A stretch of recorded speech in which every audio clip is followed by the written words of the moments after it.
Hello ಗೆಳೆಯರೇ, ನಮ್ಮ ಲಾಯಕ್ಸ್ ಪ್ರಸ್ತುತಪಡಿಸುತ್ತಿರುವ ಕನ್ನಡದಲ್ಲಿ ದೈನಂದಿನ ಸುದ್ದಿ ವಿಶ್ಲೇಷಣೆಗೆ ತಮಗೆಲ್ಲರಿಗೂ ಸ್ವಾಗತ. ಇಂದು ನಾವು ನೋಡಲಿದ್ದೇವೆ December 25, 2025 the Hindu ಪತ್ರಿಕೆಯಲ್ಲಿರ್ತಕ್ಕಂಥ important ಆರ್ಟಿಕಲ್ಸ್ಗಳನ್ನು.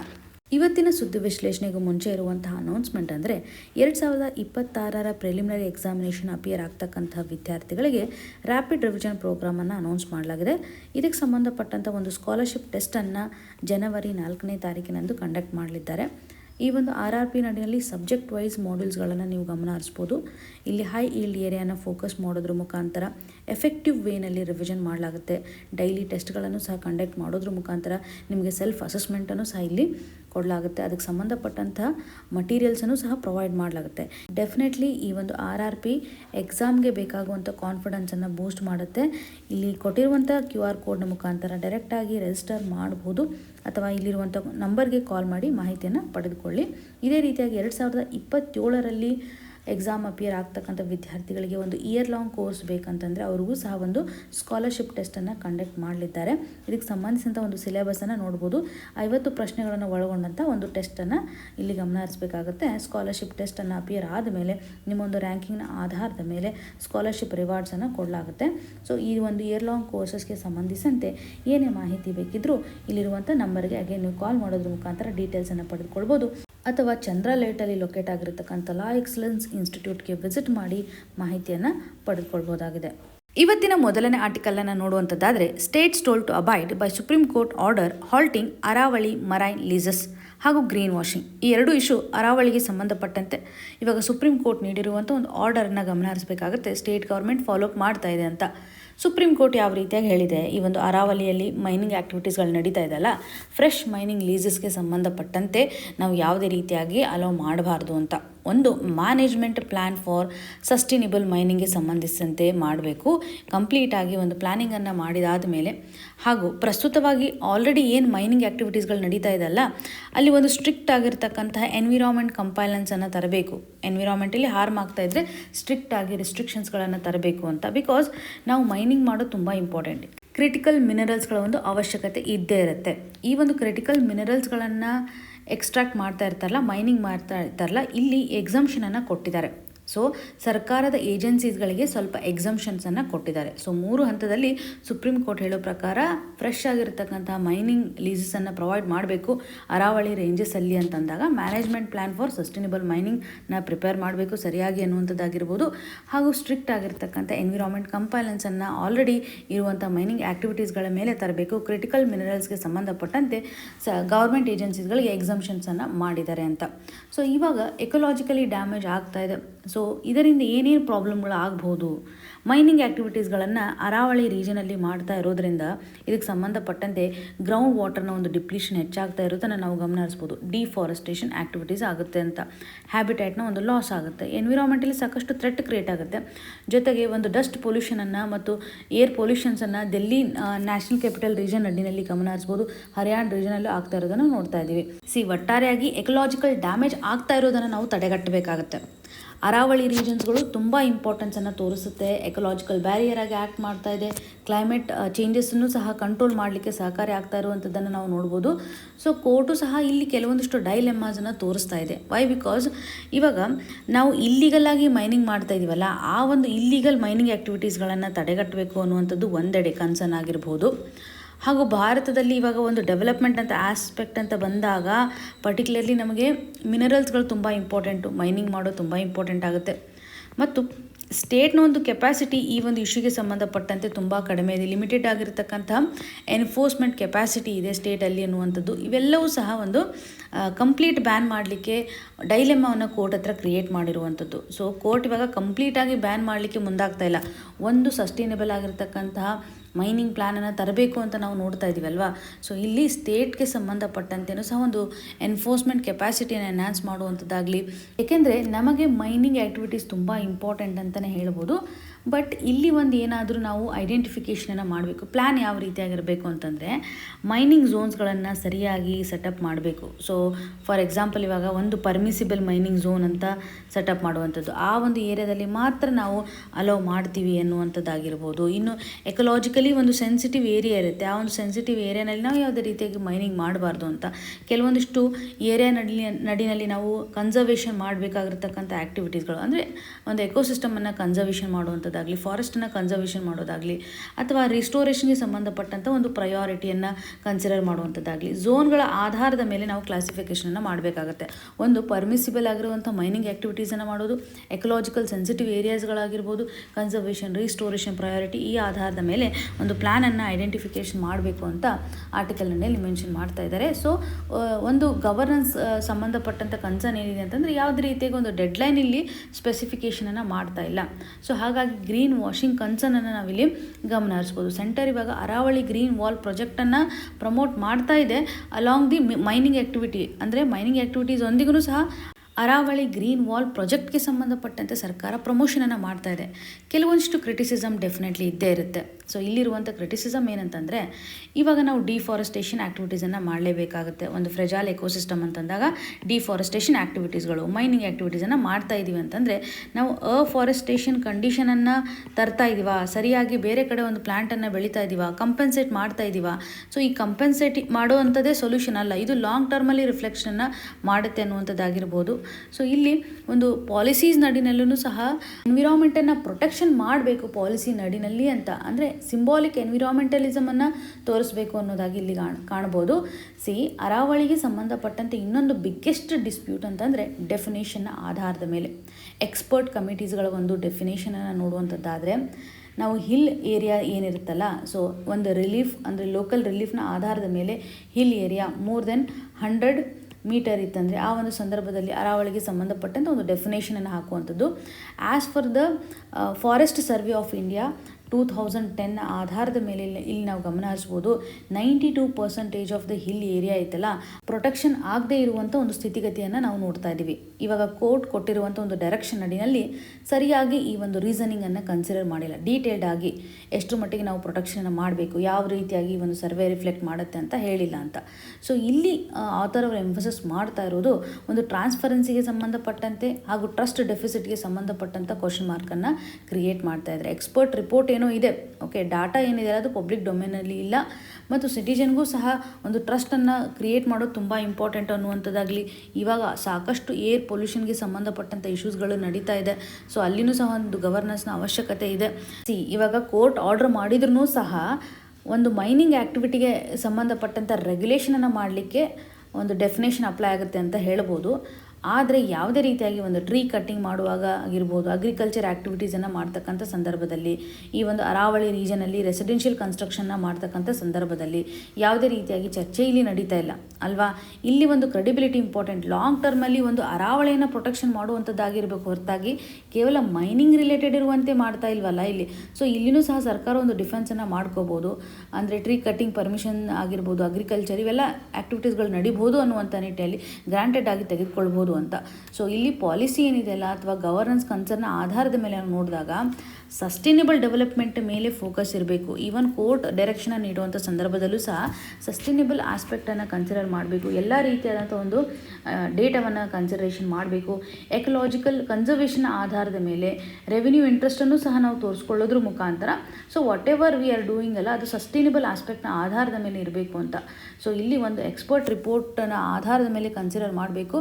But ಇಲ್ಲಿ ಒಂದು ಪ್ಲ್ಯಾನಿಂಗನ್ನು ಮಾಡ್ತಾ ಇದ್ದಾರೆ, ಅದು ಯಾವುದೇ ರೀತಿಯಾಗಿ ಟೈಮ್ ಬೌಂಡ್ ಇಲ್ಲ, ಈ ಒಂದು ಪ್ರಿಪ್ರೇಷನ್ಗೆ ಸಂಬಂಧಪಟ್ಟಂತೆ ಟೈಮ್ ಬೌಂಡನ್ನು ಕೊಟ್ಟಿಲ್ಲ ಅನ್ನುವಂಥದ್ದಾಗಿಯೂ ಸಹ ಕ್ರಿಟಿಸೈಸ್ ಮಾಡ್ತಾ ಇದ್ದಾರೆ. ಸೊ ಇಲ್ಲಿ ಒಂದು ಪ್ರಿಕಾಷನನ್ನು ತೆಗೆದುಕೊಳ್ಳೋದು ತುಂಬ ಇಂಪಾರ್ಟೆಂಟು. ಪೋಸ್ಟ್ ಡ್ಯಾಮೇಜ್ ರಿಸ್ಟೋರೇಷನ್ ಮಾಡೋಕ್ಕಿಂತನೂ ಪ್ರಿಕಾಷನ್ ತೆಗೆದುಕೊಳ್ಳೋದು ಇಂಪಾರ್ಟೆಂಟು. ಅರಾವಳಿಗೆ ಸಂಬಂಧಪಟ್ಟಂತೆ ಒಂದು ಇಶ್ಯೂನ ನಾವಿಲ್ಲಿ ಗಮನಿಸ್ಬೋದು. ಸೊ ಇಲ್ಲಿ ಒಂದು ಅರಾವಳಿ ಆಸ್ಪೆಕ್ಟ್ ಅಂತ ಬಂದಾಗ ಮೈನಿಂಗ್ ಆ್ಯಕ್ಟಿವಿಟೀಸ್ ರಿಲೇಟೆಡ್ ಇರುವಂಥ ಒಂದು ಡಿಬೇಟ್ ಇವಾಗ ಸ್ಟಾರ್ಟ್ ಆಗಿದೆ. ಇದಕ್ಕೆ ಸಂಬಂಧಿಸಿದಂತೆ ಸುಪ್ರೀಂ ಕೋರ್ಟ್ ನೀಡಿರುವಂಥ ಒಂದು ಡೈರೆಕ್ಷನನ್ನು ನಾವಿಲ್ಲಿ ಕನ್ಸಿಡರ್ ಮಾಡ್ಬೋದು. ಇಲ್ಲಿ ನಿಮಗೆ ಒಂದು ಸಿಂಪಲ್ ಕ್ವಶನ್ ಅಂತ ಹೇಳುವಂಥದ್ದಾದರೆ, ಅರಾವಳಿ ಹಿಲ್ಸ್ ಯಾವ್ಯಾವ ಸ್ಟೇಟ್ಸ್ ನಡಿನಲ್ಲಿ ಕಂಡು ಬರುತ್ತೆ, ಯಾವ ಸ್ಟೇಟ್ನಲ್ಲಿ ಆವರಿಸ್ಕೊಂಡಿದೆ ಅನ್ನೋದನ್ನು ಕಮೆಂಟ್ ಸೆಕ್ಷನಲ್ಲಿ ಮೆನ್ಷನ್ ಮಾಡಿ. ಇನ್ನು ಮುಂದಿನದಾಗಿ ಮ್ಯಾಗ್ನೆಟಿಕ್ ಮೂಮೆಂಟ್. ಈ ಒಂದು ಆರ್ಟಿಕಲನ್ನು GS ಪೇಪರ್ 3 ನಡಿಯಲ್ಲಿ ಎಕನಾಮಿಯಲ್ಲಿ ಎನರ್ಜಿ ಸೆಕ್ಯೂರಿಟಿ ಆಸ್ಪೆಕ್ಟ್ ಆಗಿರ್ಬೋದು, ಇನ್ಫ್ರಾಸ್ಟ್ರಕ್ಚರ್ಗೆ ಸಂಬಂಧಪಟ್ಟಂಥ ಇಶ್ಯೂಸ್ಗಳಿರುತ್ತಲ್ಲ ಅಲ್ಲಿ ಕನೆಕ್ಟ್ ಮಾಡ್ಬೋದು. ಭಾರತ ಇವತ್ತು ಕ್ಲೀನ್ ಎನರ್ಜಿಗೆ ಸಂಬಂಧಪಟ್ಟಂತೆ ಸಾಕಷ್ಟು ಫೋಕಸನ್ನು ಮಾಡ್ತಾ ಇದೆ. ಕ್ಲೀನ್ ಎನರ್ಜಿ ಟ್ರಾನ್ಸಿಷನ್ ಅಡಿಯಲ್ಲಿ ರೇರ್ ಎರ್ತ್ ಮೆಟಲ್ಗಳ ಒಂದು ಇಂಪಾರ್ಟೆನ್ಸನ್ನು ಕಾಣಬೇಕಾಗತ್ತೆ. ಹಾಗಾಗಿ ಕ್ಲೈಮೇಟ್ ಟ್ರಾನ್ಸಿಷನ್ ಆಧಾರದ ಮೇಲೂ ಸಹ ನಾವು ಫೋಕಸನ್ನು ಮಾಡಬೇಕು. ಜೊತೆಗೆ ಒಂದು ಇಂಡಸ್ಟ್ರಿಯಲ್ ಪಾಲಿಸಿನಲ್ಲಿಯೂ ಸಹ ಬದಲಾವಣೆಯನ್ನು ಮಾಡಬೇಕು ಅನ್ನುವಂಥ ಆ್ಯಂಗಲಲ್ಲಿ ಆಗಿರ್ಬೋದು. ಪೊಲಿಟಿಕ್ಸನ್ನು ಸಹ ನಾವಿಲ್ಲಿ ಕನೆಕ್ಟ್ ಮಾಡುವಂಥದ್ದು. ಅಂದರೆ ಸಾಕಷ್ಟು ಕಂಟ್ರೀಸ್ಗಳು ಈ ಒಂದು ರೇರ್ ಅರ್ತ್ ಮೆಟಲ್ಗೆ ಸಂಬಂಧಪಟ್ಟಂತೆ ಫೋಕಸನ್ನು ಮಾಡ್ತಾ ಇದೆ. ಗ್ಲೋಬಲ್ ಲೆವೆಲಲ್ಲಿ ಇರ್ತಕ್ಕಂಥ ಒಂದು ಸಪ್ಲೈನ ಮಾಡಲಿಕ್ಕೆ ಇರುವಂಥ ಒಂದು ಎಕ್ಸಾಂಪಲ್ ಅಂದರೆ ಚೈನಾ ಅಂತಲೇ ಹೇಳ್ಬೋದು. ಸೊ ಇಲ್ಲಿ ಪೊಲಿಟಿಕ್ಸನ್ನು ಕನೆಕ್ಟ್ ಮಾಡೋದ್ರ ಮುಖಾಂತರ ಗ್ಲೋಬಲ್ ಲೆವೆಲಲ್ಲಿ ಭಾರತ ಈ ಒಂದು ರಿನ್ಯೂಬಲ್ ಎನರ್ಜಿಗೆ ಸಂಬಂಧಪಟ್ಟಂತೆ ಯಾವ ರೀತಿಯಾದಂತಹ ರಿಫ್ಲೆಕ್ಷನನ್ನು ಮಾಡ್ತಾ ಇದೆ, ಈ ಎಲ್ಲ ಹಂತದಲ್ಲಿ ರೇರ್ ಅರ್ತ್ ಮೆಟಲ್ಗೆ ಸಂಬಂಧಿಸಿದಂತೆ ಪಾಲಿಸಿಯನ್ನು ಫೋಕಸ್ ಮಾಡಬೇಕು ಅಂತ. ಇಂಡಸ್ಟ್ರಿಯಲ್ ಆಸ್ಪೆಕ್ಟ್, ಕ್ಲೈಮೇಟ್ ಟ್ರಾನ್ಸಿಷನ್ ಆಗಿರ್ಬೋದು, ಪೊಲಿಟಿಕ್ಸ್ಗೆ ಸಾಕಷ್ಟು ಕಾಂಟ್ರಿಬ್ಯೂಷನ್ನ ರೇರ್ ಅರ್ತ್ ಎಲಿಮೆಂಟ್ಗೆ ಸಂಬಂಧಪಟ್ಟಂತೆ ಮಾಡಲಿದೆ ಅಂತ. ಸೊ ಇವಾಗ ಪರ್ಟಿಕ್ಯುಲರ್ಲಿ ರಿಯಲ್ ಬಾಟಲ್ ನೆಕ್ ಏನಿದೆ, ಕೆಲವೊಂದಿಷ್ಟು ಪರ್ಮನೆಂಟ್ ಮ್ಯಾಗ್ನೆಟ್ ಆಗಿರ್ತಕ್ಕಂಥ ಇಲ್ಲಿ ನೋಡಿ ನಿಯೋಡೈಮಿಯಮ್ ಐರನ್ ಬೋರಾನ್ ಅನ್ನುವಂಥದ್ದು ಇಂಪಾರ್ಟೆಂಟ್ಲಿ ತನ್ನ ಒಂದು ಎಸೆನ್ಷಿಯಾಲಿಟಿಯನ್ನು EV ಮೋಟಾರ್ಸ್ಗೆ ಸಂಬಂಧಪಟ್ಟಂತೆ ವಿಂಡ್ ಟರ್ಬೈನ್ಸಲ್ಲಿ ಬಳಕೆ ಮಾಡೋದಾಗಲಿ ಅಡ್ವಾನ್ಸ್ಡ್ ಎಲೆಕ್ಟ್ರಾನಿಕ್ಸ್ ನಡಿಯಲ್ಲಿ ಯೂಸ್ ಮಾಡ್ತಾ ಇದ್ದಾರೆ. ಸೊ ಈ ಒಂದು ಹಂತದಲ್ಲಿ ಈ ಎಲಿಮೆಂಟ್ ಏನಿದೆಯಲ್ಲ ಸಪ್ಲೈ ಕಡಿಮೆ ಇರೋದ್ರಿಂದ, ಸಪ್ಲೈ ಶಾಕನ್ನು ಜಾಸ್ತಿ ತೋರಿಸ್ತಾ ಇರೋದ್ರಿಂದ ಡೆಫಿನೆಟ್ಲಿ ನಮ್ಮ ಒಂದು ಎಕಾನಮಿಗೆ ಇದು ಇಂಪ್ಯಾಕ್ಟನ್ನು ಬೀಳಿಸುತ್ತೆ. ಹಾಗೂ ರಿನ್ಯೂವಬಲ್ ಎನರ್ಜಿಗೆ ಸಂಬಂಧಪಟ್ಟಂತೆಯೂ ಸಹ ಇದು ಸಾಕಷ್ಟು ಸಪೋರ್ಟನ್ನು ಮಾಡ್ತಾ ಇರೋದ್ರಿಂದ ನಾವು ಇಲ್ಲಿ ಕೆಲವೊಂದಿಷ್ಟು ಕನ್ಸ್ಟ್ರೇನ್ಸನ್ನು ಹೊಂದಿದ್ದೀವಿ. ಯಾವುದೇ ರೇರ್ ಅರ್ತ್ ಮೆಟಲನ್ನು ತೆಗೆದುಕೊಂಡಾಗ ನಾವು ರೇರ್ ಅರ್ತ್ ಮೆಟಲನ್ನು ಮೈನಿಂಗ್ ಏನೋ ಮಾಡಿದ್ದೀವಿ ಅಂತ ಅಂದ್ಕೊಳ್ಳಿ. ಮೈನಿಂಗ್ ಮಾಡಿದ ತಕ್ಷಣ ನಮ್ಮ ಒಂದು ಸಪ್ಲೈ ಸೆಕ್ಯೂರಿಟಿಯನ್ನು ಮೀಟ್ ಮಾಡಲಿಕ್ಕೆ ಆಗುತ್ತಾ? ಸೊ ಸಪ್ಲೈ ಆಗಬೇಕು ಕಂಪ್ಲೀಟಾಗಿ ಅಂತಂದರೆ ಯಾವುದೇ ಒಂದು ಮೈನ್ ಆಗಿರ್ತಕ್ಕಂಥ ಎಲಿಮೆಂಟನ್ನು ನಾವು ರಿಫೈನ್ ಮಾಡಬೇಕಾಗತ್ತೆ. ಇವಾಗ ಕ್ರೂಡ್ ಆಯಿಲನ್ನು ರಿಫೈನ್ ಮಾಡಬೇಕಾಗತ್ತಲ್ಲ, ಬರೀ ಎಕ್ಸ್ಟ್ರಾಕ್ಷನ್ ಅಷ್ಟೇ ಮಾಡೋದಲ್ಲ, ಅದನ್ನು ರಿಫೈನ್ ಮಾಡೋದು ತುಂಬ ಇಂಪಾರ್ಟೆಂಟ್. ಅದೇ ರೀತಿಯಾಗಿ ರೇರ್ ಅರ್ತ್ ಮೆಟಲ್ಸ್ಗಳನ್ನು ಸರಿಯಾಗಿ ರಿಫೈನ್ ಮಾಡಲಿಕ್ಕೆ ಒಂದು ಕೆಮಿಕಲ್ ರಿಫೈನಿಂಗ್ ಪ್ರೋಸೆಸ್ ಅಂತ ಇರುತ್ತೆ, ಒಂದು ಡಿಫ್ರೆಂಟ್ ಆಗಿರ್ತಕ್ಕಂಥ ಕೆಪಾಸಿಟಿನೇ ಇರುತ್ತೆ. ಇವುಗಳನ್ನು ನಾವು ಹೊಂದಿದ್ದೀವಿ ಅನ್ನೋದು ಬಿಗ್ಗೆಸ್ಟ್ ಕ್ವಶನ್ ಅಂತ ಹೇಳ್ಬೋದು. ಇವತ್ತು ಚೈನಾ ಸಾಕಷ್ಟು ರೇರ್ ಅರ್ತ್ ಮೆಟಲ್ಗೆ ಸಂಬಂಧಪಟ್ಟಂತೆ ಸಪ್ಲೈಯನ್ನು ಮಾಡ್ತಾ ಇದೆ. ಇದಕ್ಕೆ ಕಾರಣ ಏನಂತಂದರೆ ಅವರು ಸರಿಯಾಗಿ ಒಂದು ರಿಫೈನಿಂಗ್ ಪ್ರೋಸೆಸ್ಸನ್ನು ಮಾಡ್ತಾ ಇರುವಂಥದ್ದು, ಅದಕ್ಕೆ ಸಂಬಂಧಪಟ್ಟಂಥ ಒಂದು ಇನ್ಫ್ರಾಸ್ಟ್ರಕ್ಚರ್ ಇದೆ ಅಂತಲೇ ಹೇಳ್ಬೋದು. ಸೊ ಭಾರತ ಇವಾಗ 2025ರಲ್ಲಿ ಮ್ಯಾಗ್ನೆಟ್ ಮ್ಯಾನುಫ್ಯಾಕ್ಚರಿಂಗ್ಗೆ ಸಂಬಂಧಪಟ್ಟಂತೆ ಫೋಕಸನ್ನು ಮಾಡ್ತಾ ಇದೆ. ಬಟ್ ಇಲ್ಲಿ ಪರ್ಟಿಕ್ಯುಲರ್ಲಿ ಎಕ್ಸ್ಟ್ರಾಕ್ಷನ್ ಅಂತ ಬಂದಾಗ ಎಕ್ಸ್ಟ್ರಾಕ್ಷನ್ ರಿಲೇಟೆಡ್ ಇರುವಂತೆ ಸ್ವಲ್ಪ ಲೂಪ್ ಹೋಲ್ಸ್ಗಳಿದ್ದಾವೆ. ಸರಿಯಾಗಿ ನಾವು ರಿಫೈನಿಂಗ್ ಮಾಡೋದಾಗಲಿ ಎಕ್ಸ್ಟ್ರಾಕ್ಷನ್ ಮಾಡೋದಾಗಲಿ ಮಾಡ್ತಾ ಇಲ್ಲ ಅಂತ. ಸೊ ಈ ಒಂದು ಹಂತದಲ್ಲಿ ಯೋಜನೆಗಳನ್ನು ಹಾಕ್ಕೊಂಡಿದೆ. ಇವಾಗ ಸರಿಸುಮಾರು 7,280 ಕೋಟಿಯಷ್ಟು ಒಳಗೊಂಡಂಥ ಒಂದು ಸ್ಕೀಮನ್ನು ಮಾಡ್ತಾ ಇದೆ. ಆ ಒಂದು ಸ್ಕೀಮಲ್ಲಿ ನಿಯರ್ಲಿ 6,000 ಟನ್ಗಳಷ್ಟು ಇಯರ್ಲಿ ಬೇಸಿಸ್ ಮೇಲೆ ಪ್ರೊಡಕ್ಷನ್ನ ಮಾಡಬೇಕು ರೇರ್ ಅರ್ತ್ ಪರ್ಮನೆಂಟ್ ಮ್ಯಾಗ್ನೆಟ್ಗೆ ಸಂಬಂಧಪಟ್ಟಂತೆ. ಇದರಿಂದ ನಾವು ಇಂಪೋರ್ಟನ್ನು ರೆಡ್ಯೂಸ್ ಮಾಡ್ಬೋದು. ಆಟೋಮೆಟಿಕ್ಲಿ ಇಂಪೋರ್ಟ್ ಡಿಪೆಂಡೆನ್ಸಿ ರೆಡ್ಯೂಸ್ ಆಗುತ್ತೆ. ಇದರಿಂದ ನಮ್ಮ ಒಂದು ಎಲೆಕ್ಟ್ರಿಕ್ ವೆಹಿಕಲ್ಸ್ ಆಗಿರ್ಬೋದು ಅಥವಾ ವಿಂಡ್ ಎಲೆಕ್ಟ್ರಾನಿಕ್ಸ್ ಇವೆಲ್ಲ ಸ್ಟ್ರೀಮ್ಗೂ ಸಹ ಡಿಫ್ರೆಂಟ್ ಸೆಕ್ಟರ್ಸ್ಗಳಿಗೂ ಸಹ ಸಹಕಾರಿ ಆಗುವಂಥದ್ದು. But there are some challenges ಅಲ್ವಾ. ಸೊ ರೇರ್ ಅರ್ತ್ ಮೆಟಲ್ ಸೋರ್ಸ್ಗೆ ಸಂಬಂಧಪಟ್ಟಂತಹ ಚಾಲೆಂಜಸ್ಗಳಿರುತ್ತೆ. ಪರ್ಟಿಕ್ಯುಲರ್ಲಿ ಒಂದು ಥೋರಿಯಂ ಪ್ರೆಸೆನ್ಸ್ ಇದೆ ಅಲ್ವಾ.